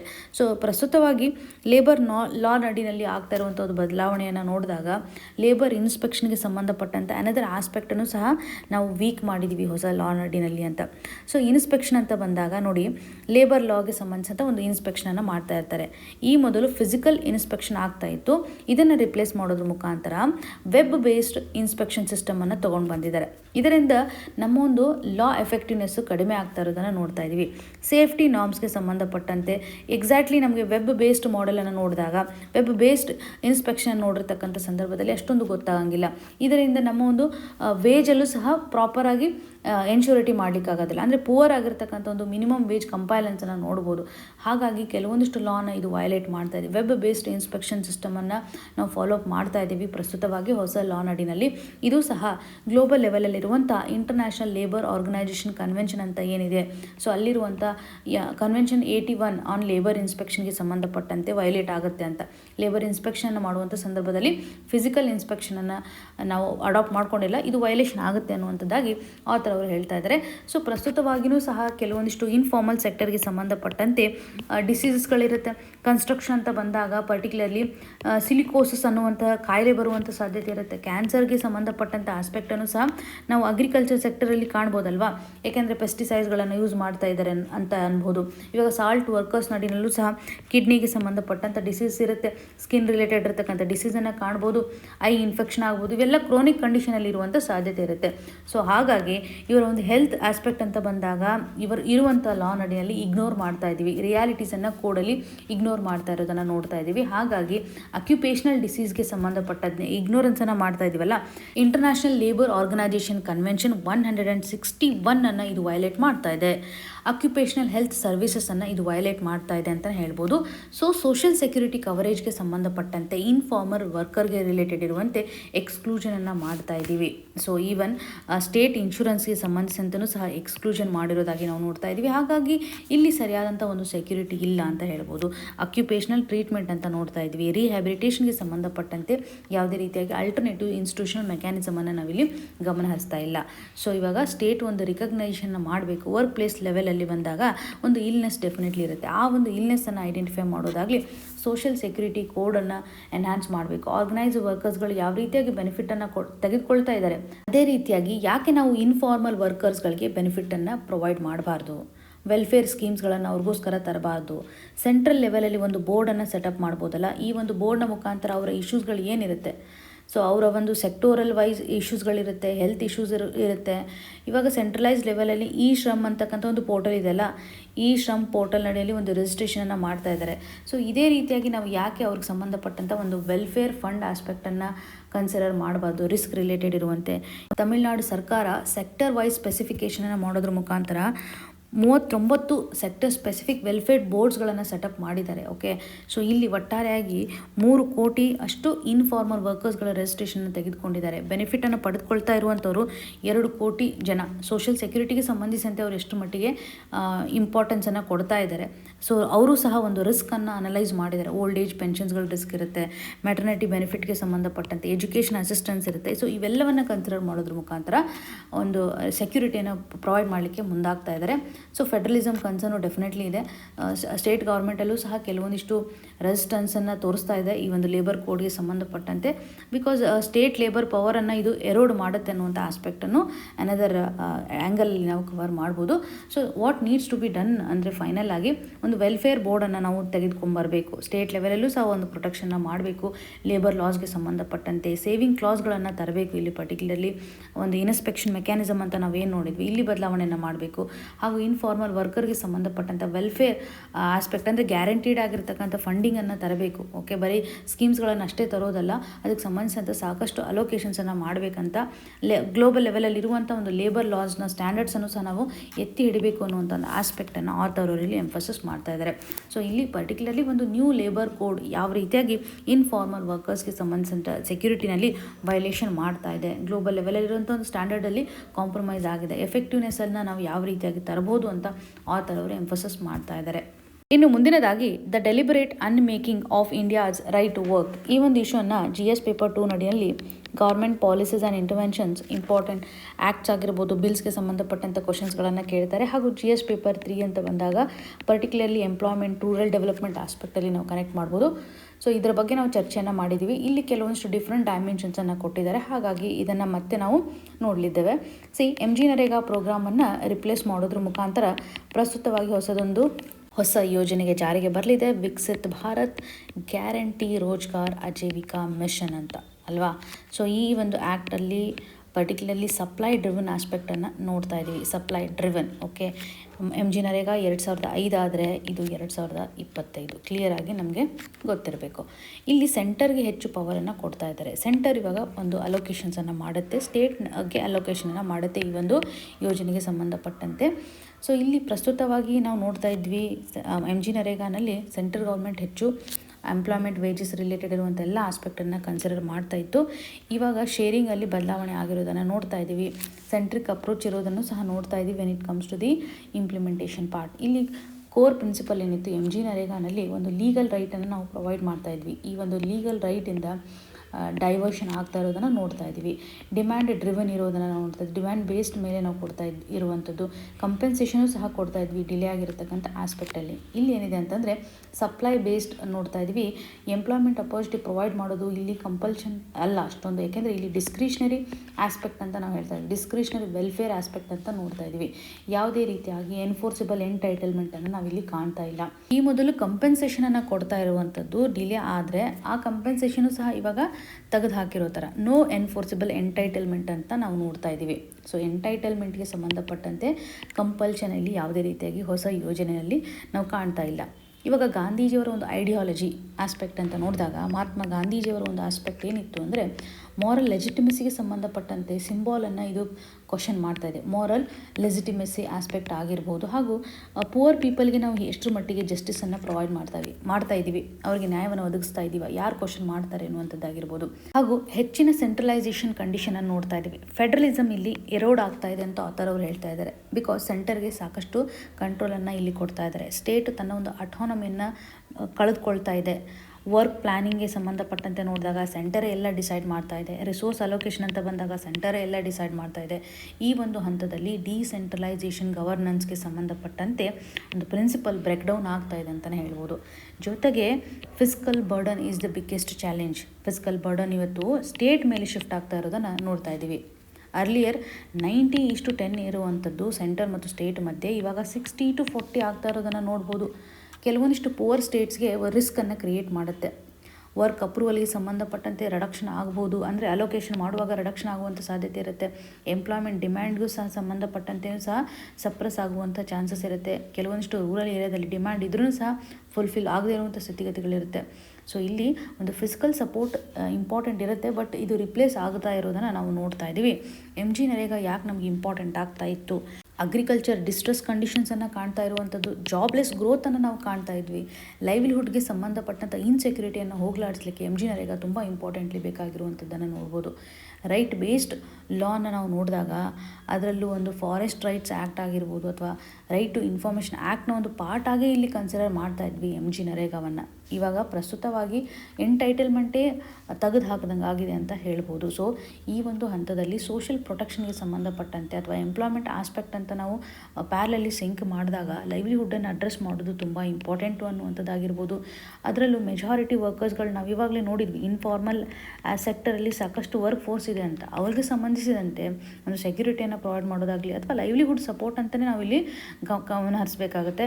ವರ್ಕ್ ಅಂತ ಬಂದಾಗ ಸಂವಿಧಾನದಲ್ಲಿ ಪ್ರೊಟೆಕ್ಷನನ್ನು ಹೊಂದಿದೆ. ಓಕೆ, DPSP ನಡಿಯಲ್ಲಿ ಕಾಣ್ತೇವೆ. ಇಲ್ಲಿ ಒಂದು ಡಿಗ್ನಿಫೈಡ್ ಆಗಿರತಕ್ಕಂಥ ವರ್ಕ್ ಮಾಡಲಿಕ್ಕೆ ಅವಕಾಶವನ್ನು ನಾವು ಕೊಡಬೇಕಾಗುತ್ತೆ. ಡೆಮೊಕ್ರೆಟಿಕ್ ಇನೋವೇಷನ್ಸ್ ಮೇಲೆ ನಾವು ವರ್ಕ್ ಮಾಡಬೇಕು. ವರ್ಕ್ ಸಂಬಂಧಪಟ್ಟಂತೆ ಒಂದು ಲೀಗಲ್ ಎಂಟೈಟಲ್ಮೆಂಟನ್ನು ಕೊಡಬಹುದು. ಸೋಷಿಯಲ್ ಆಡಿಟಿಂಗನ್ನು ಮಾಡುವಂಥದ್ದಾಗಲಿ, ಗ್ರೀವಿಯನ್ಸ್ ರೆಡ್ರೆಸಲನ್ನು ಮಾಡುವಂಥದ್ದಾಗಲಿ, ಗ್ರಾಸ್ ರೂಟ್ ಅಕೌಂಟಬಿಲಿಟಿನ ಎನ್ಶೋರ್ ಮಾಡೋದು ಇಂಪಾರ್ಟೆಂಟ್ ಅಲ್ವಾ. ಸೊ ಇಲ್ಲಿ ಒಂದು ಐಡಿಯಾಲಜಿ ಶಿಫ್ಟ್ ಆಗಿದೆ ಅಂತಲೇ ಹೇಳ್ಬೋದು. ಪ್ರಸ್ತುತವಾಗಿ ಏನು ಒಂದು ಕಾರ್ಪೊರೇಟ್ ಕ್ಯಾಪಿಟಲ್ ಕಂಟೆಕ್ಸ್ಟನ್ನು ನೋಡ್ತಾ ಇದ್ದೀವಿ. ಇಲ್ಲಿ ಇನ್ಫಾರ್ಮಲ್ ಸೆಕ್ಟರ್ಗೆ ಸಂಬಂಧಿಸಿದಂತೆ ಒಂದು ಪ್ರೊಟೆಕ್ಷನನ್ನು ತರ್ತಾ ಇದ್ದೀವ, ಸೋಷಿಯಲ್ ಸೆಕ್ಯೂರಿಟಿಯನ್ನು ತರ್ತಾ ಇದ್ದೀವ ಅನ್ನುವಂಥ ಆಸ್ಪೆಕ್ಟನ್ನು ನೋಡ್ಬೋದು. ಸೊ ರೈಟ್ ಬೇಸ್ಡ್ ಎಂಟೈಟಲ್ಮೆಂಟ್ ಅಥವಾ ಡಿಸೆಂಟ್ರಲೈಸ್ಡ್ ಅಕೌಂಟಬಿಲಿಟಿ ಇವತ್ತು ಶಿಫ್ಟ್ ಆಗಿದೆ ಅಂತಲೇ ಹೇಳ್ಬೋದು. ಪ್ರಸ್ತುತವಾಗಿ ಒಂದು ಎಕ್ಸಿಕ್ಯೂಟಿವ್ ಡಿಸ್ಕ್ರಿಷನ್ ಅಡಿಯಲ್ಲಿ ಎಲ್ಲವೂ ಬಂದುಬಿಟ್ಟಿದೆ ಮತ್ತು ಪೊಲಿಟಿಕಲ್ ಫೆವರಿಸಮನ್ನು ನಾವು ಹೆಚ್ಚಾಗಿ ನೋಡ್ತಾ ಇದ್ದೀವಿ ಅನ್ನೋಂಥದ್ದನ್ನು ಆಥರ್ ಅವರು ಎಂಫಸಸ್ ಮಾಡ್ತಾ ಇದ್ದಾರೆ. ಸೊ ಈ ಮೊದಲು ಇರುವಂತಹ ರೈಟ್ ಬೇಸ್ಡ್ ಅಪ್ರೋಚ್ ಬೆಸ್ಟ್ ಇತ್ತು ಅನ್ನುವಂಥ ಒಂದು ಪಾಸಿಟಿವಿಟಿಯನ್ನು ಇಲ್ಲಿ ಹೇಳ್ತಾ ಇದ್ದಾರೆ. ಅಷ್ಟೇ ಅಲ್ಲದೆ ಬಿಲ್ಲನ್ನು ಪಾಸ್ ಮಾಡ್ತಕ್ಕಂಥ ಸಂದರ್ಭದಲ್ಲಿ ಒಂದು ಸರಿಯಾದಂಥ ಸ್ಕ್ರೂಟಿನಿ ಆಗಿಲ್ಲ, ಸ್ಟ್ಯಾಂಡಿಂಗ್ ಕಮಿಟಿ ಸ್ಕ್ರೂಟಿನಿ ಆಗಿರುವಂಥದ್ದಾಗಲಿ, ಪಬ್ಲಿಕ್ ಕನ್ಸಲ್ಟೇಷನ್ಸನ್ನು ನಾವು ಇಲ್ಲಿ ತೆಗೆದುಕೊಂಡಿಲ್ಲ ಅಂತ ಆಥರ್ ಅವರು ಹೇಳ್ತಾ ಇದ್ದಾರೆ. ಇದರಿಂದ ನಾವು ಹೇಳ್ಬೋದು ಒಂದು ಡೆಮೊಕ್ರೆಟಿಕ್ ಡೆಫಿಸಿಟನ್ನು ಇಲ್ಲಿ ಕಾಣ್ತಾ ಇದ್ದೀವಿ. ಸೊ ಪ್ರಸ್ತುತವಾಗಿರುವಂಥ ಒಂದು ಲೂಪ್ ಹೋಲ್ಸನ್ನು ಹೈಲೈಟ್ ಮಾಡ್ತಾ ಇದ್ದಾರೆ. ಎಮ್ ಜಿ ನರೇಗಾ ಪ್ರೋಗ್ರಾಮ್ ಸಾಕಷ್ಟು ಹೆಲ್ಪನ್ನು ಮಾಡಿದೆ. ಅದರಲ್ಲೂ ರೈಟ್ಸ್ ರಿಲೇಟೆಡ್ ಇರುವಂತೆ ಸಿಟಿಜನ್ ಸೆಂಟ್ರಿಕ್ ಸಂಬಂಧಪಟ್ಟಂತೆ ಪೂರೆಸ್ಟ್ ಪೀಪಲ್ಗೆ ಬೇಕಾಗಿರುವಂಥ ಒಂದು ಅಪ್ರೋಚ್ ಅಂತಲೇ ಹೇಳ್ಬೋದು. ಇದಕ್ಕೆ ಸಂಬಂಧಿಸಿದಂಥ ಎವಿಡೆನ್ಸನ್ನು ನಾವು ನೋಡ್ಬೋದು. ರೂರಲ್ ವೇಜ್ ಹೆಚ್ಚಾಗಲಿಕ್ಕೆ ಎಮ್ ಜಿ ನರೇಗಾ ಕಾರಣ ಅಂತಲೇ ಹೇಳ್ಬೋದು. ಲೋಕಲ್ ಎಕಾನಮಿಯನ್ನು ಸಹ ಇದು ಬೂಸ್ಟ್ ಮಾಡಿರೋದಾಗಿ ನಾವು ಗಮನಿಸ್ತಾ ಇದ್ವಿ. ಕೋವಿಡ್ ಆದಮೇಲೆ ಸಾಕಷ್ಟು ಜನರಿಗೆ ಒಂದು ಲೈಫ್ ಲೈನ್ ಆಗಿ ಆ್ಯಕ್ಟ್ ಮಾಡಿರೋದನ್ನು ಸಹ ನಾವು ಗಮನಿಸ್ತಾ ಇದ್ವಿ. ಸೊ ಅಲ್ಟಿಮೇಟ್ಲಿ ನಮ್ಮ ಒಂದು ಎಂಪ್ಲಾಯ್ಮೆಂಟ್ ಆಸ್ಪೆಕ್ಟ್ ಪ್ರೋಗ್ರಾಮ್ ಅಂತ ಅಷ್ಟೇ ಅಲ್ಲ, ಇಲ್ಲಿ ರೈಟ್ ಬೇಸ್ಡ್ ವೆಲ್ಫೇರ್ ಆರ್ಕಿಟೆಕ್ಚರ್ ತುಂಬ important. Along with that federal balance is also very very important. Democratic accountability important ಅನ್ನುವಂಥದ್ದಾಗಿ ಇದರಿಂದ ನಾವು ಏನು ಮಾಡ್ಬೋದು, ಸಂವಿಧಾನಾತ್ಮಕವಾಗಿ ಮೆನ್ಷನ್ ಮಾಡಿರ್ತಕ್ಕಂಥ ಎಲ್ಲ ಪ್ರೊವಿಷನ್ಸ್ಗಳನ್ನು, ಡಿಗ್ನಿಟಿ ಆಸ್ಪೆಕ್ಟ್ ಏನಿದೆ ಇವುಗಳೆಲ್ಲವನ್ನು ಪ್ರಾಮಿಸ್ ಮಾಡೋದು ತುಂಬ ಇಂಪಾರ್ಟೆಂಟು. ಇವಾಗ ಈ ಒಂದು ಪ್ರಾಮಿಸನ್ನು ಕಾಂಪ್ರಮೈಸ್ ಮಾಡ್ದಂಗೆ ಆಗಿದೆ. ಸಂವಿಧಾನ ಪ್ರಾಮಿಸ್ ಮಾಡಿದೆ ಡಿಗ್ನಿಟಿಗೆ ಸಂಬಂಧಪಟ್ಟಂತೆ, ಇಲ್ಲಿ ಕಾಂಪ್ರಮೈಸ್ ಆಗಿರುವಂಥ ಒಂದು ಆಸ್ಪೆಕ್ಟನ್ನು ಕಾಣ್ತಾ ಇದ್ದೀವಿ ಅಂತ ಆಥರ್ ಅವರು ಹೇಳ್ತಾ ಇದ್ದಾರೆ. ಸೊ ಜನರಲಿ ಇಲ್ಲಿ ಒಂದು ಪಾಸಿಟಿವ್ ಅಥವಾ ಬ್ಯಾಲೆನ್ಸ್ಡ್ ವೇನಲ್ಲಿ ಏನೇನು ಚೇಂಜಸ್ ಆಗಿದೆ, ಗ್ರ್ಯಾಜುವಲಿ ನಾವು ಯಾವ ರೀತಿಯಾಗಿ ಎಮ್ ಜಿ ನರೇಗಾಯಿಂದ ಬೆನಿಫಿಟನ್ನು ತೆಗೆದುಕೊಂಡಿದ್ವಿ, ಐಡಿಯಾಲಜಿಯಲ್ಲಿ ಏನು ಬದಲಾವಣೆ ಆಗಿದೆ ಅನ್ನುವಂಥ ಒಂದು ಬ್ಯಾಲೆನ್ಸ್ಡ್ ಅಪ್ರೋಚನ್ನು ಇಲ್ಲಿ ಕೊಡ್ತಾ ಇದ್ದಾರೆ. ಎಕ್ಸಾಮಿನೇಷನ್ ಪರ್ಸ್ಪೆಕ್ಟಿವಲ್ಲಿ ಅದರಲ್ಲೂ ಎಸ್ಸೆಗೂ ಸಹ ಸಹಕಾರಿ ಆಗುವಂತೆ ಸಂವಿಧಾನಾತ್ಮಕವಾಗಿ ಕೆಲವೊಂದಿಷ್ಟು ಆರ್ಟಿಕಲ್ಸ್ಗಳನ್ನು ಫೋಕಸ್ ಮಾಡೋದ್ರ ಮುಖಾಂತರ ಈ ಒಂದು ಇಶ್ಯೂನ ನೀವು ಅಡ್ರೆಸ್ ಮಾಡ್ಬೋದಾಗಿದೆ. ಡೆಮೊಕ್ರೆಟಿಕ್ ಅಕೌಂಟಬಿಲಿಟಿ, ಫೆಡ್ರಲಿಸಮ್ ವೀಕ್ ಆಗ್ತಾ ಇರುವಂಥ ಆಸ್ಪೆಕ್ಟ್ ಆಗಿರ್ಬೋದು. ಸೊ ಪ್ರಸ್ತುತವಾಗಿ ರೂರಲ್ ಡೆವಲಪ್ಮೆಂಟ್ಗೆ ಸಂಬಂಧಪಟ್ಟಂತಹ ಯೋಜನೆಯಲ್ಲಿ ಇದು ಬಹುಮುಖ್ಯವಾಗಿರ್ತಕ್ಕಂಥ ಯೋಜನೆ ಆಗಿರೋದ್ರಿಂದ ಕ್ವಶನ್ಸ್ಗಳನ್ನು ನಾವು ಎಕ್ಸ್ಪೆಕ್ಟ್ ಮಾಡ್ಬೋದು. ಇವತ್ತು ಡಿಸ್ಕಸ್ ಮಾಡಿರ್ತಕ್ಕಂಥ ಆರ್ಟಿಕಲ್ಸ್ಗಳು ನಿಮಗೆ ನೀಟಾಗಿ ಅರ್ಥ ಆಗಿದೆ ಅಂತ ಭಾವಿಸ್ತಾ ಇದ್ದೀನಿ. ನಿಮ್ಗೆ ಏನೇ ಕನ್ಸರ್ನ್ ಇದ್ರೂ ಸಹ ಕಮೆಂಟ್ ಸೆಕ್ಷನಲ್ಲಿ ಮೆನ್ಷನ್ ಮಾಡಿ ಅಂತ ಹೇಳ್ತಾ ಆಲ್ ದ ವೆರಿ ಬೆಸ್ಟ್. ಧನ್ಯವಾದಗಳು.